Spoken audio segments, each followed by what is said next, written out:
আসসালামু আলাইকুম। নতুন আরেকটা রেসিপি নিয়ে হাজির হয়েছি। আমার আজকের রেসিপি তেল ছাড়া বেগুন ভাজি।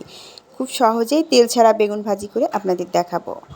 আমি একটা বেগুন নিয়েছি আর বেগুনটা ছোট, এজন্য আমি বেগুনটা একটু পাতলা করে কেটেছি।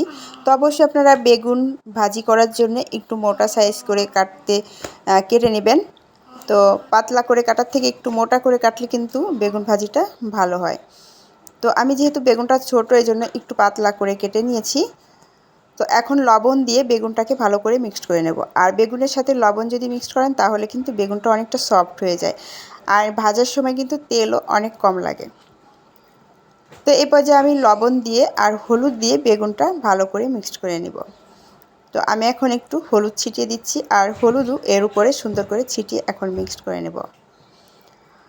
লবণ হলুদ দেওয়ার পরে আমি ঢাকা দিয়ে 10 মিনিটের মতো ঢেকে রাখব। তাহলে বেগুনটা অনেকটা সফট হয়ে যাবে। আর আপনি যদি তেল দিয়ে ভাজতে যান তাহলে কিন্তু বেগুনের তেল অনেক কম লাগবে, কম তেলে ভাজতে পারবেন। আর এখন আমি যেহেতু তেল ছাড়া ভাজবো, আমি 10 মিনিট রেখেও দিতে পারি, না রেখেও ভাজতে পারি। তো কোনো সমস্যা নেই, না রেখেও আপনি এভাবেই সরাসরি ভাজতে পারবেন। তো আমি 10 মিনিট ঢাকা দিয়ে ঢেকে রাখবো, তারপরে ভেজে নেব। তো আমার হলুদ আর লবণ মাখানো শেষ।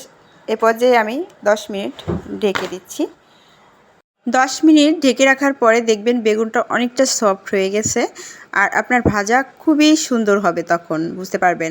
তো এই পর্যায়ে আমি বেগুনটা এখন প্যানে বসিয়ে দিব। তো প্যান আমি একটু ব্রাশ করে নিয়েছি তেল দিয়ে। তেল দিয়ে ব্রাশ না করলেও কোনো সমস্যা নেই, তো আমি সামান্য তেল দিয়ে একটু ব্রাশ করে নিয়েছি অফ ক্যামেরাতে। আর এখন আমি বেগুনটা চুলায় বসিয়ে দিচ্ছি।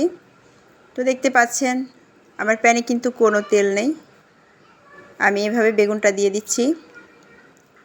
আর প্যানটা এত গরম হয়েছে যে দেখতে পাচ্ছেন ধোঁয়া উঠছে। তো অবশ্যই মিডিয়াম জালে কিন্তু বেগুনটা দিবেন, বেশি জালে কিন্তু দিতে যাবেন না, তাহলে কিন্তু বেগুনটা হবে না। একদম মিডিয়াম জালে ঢাকা দিয়ে ঢেকে রাখবেন, এইভাবে দেখবেন বেগুনটা সুন্দর মতো হয়ে যাবে। তো দেখতে পাচ্ছেন এক সাইডটা কত সুন্দর হয়ে গেছে। আর আমি যেহেতু পাতলা করে বেগুনটা কেটেছি, তো বেগুনটা একটু ভেঙে যেতে পারে। তো আমি কিন্তু একদম লো জালে বেগুনটা ঢেকে রেখেছি, আমার বেগুনটা যেন সুন্দর মতো হয়ে যায়, অনেক সফট হবে একদম। এক সাইডটা তো সিদ্ধ হয়ে গেছে, দেখতে পাচ্ছেন কত সুন্দর। এই যে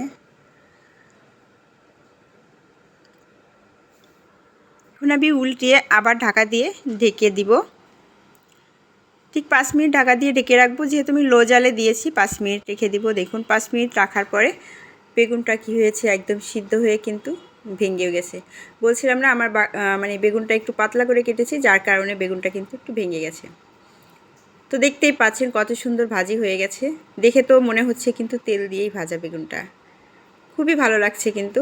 আর এই বেগুন ভাজি কিন্তু অনেক মজা লাগে, অনেক মজা লাগে। এমনিতেই তো বেগুন ভাজি খেতে অনেক মজা, তারপরে এটা খেতে কিন্তু আরও বেশি মজা লাগে। তো অবশ্যই শেষ পর্যন্ত আমার সাথে থাকার জন্য অনেক অনেক ধন্যবাদ। আমার চ্যানেলটা সাবস্ক্রাইব করে আমার পাশে থাকবেন।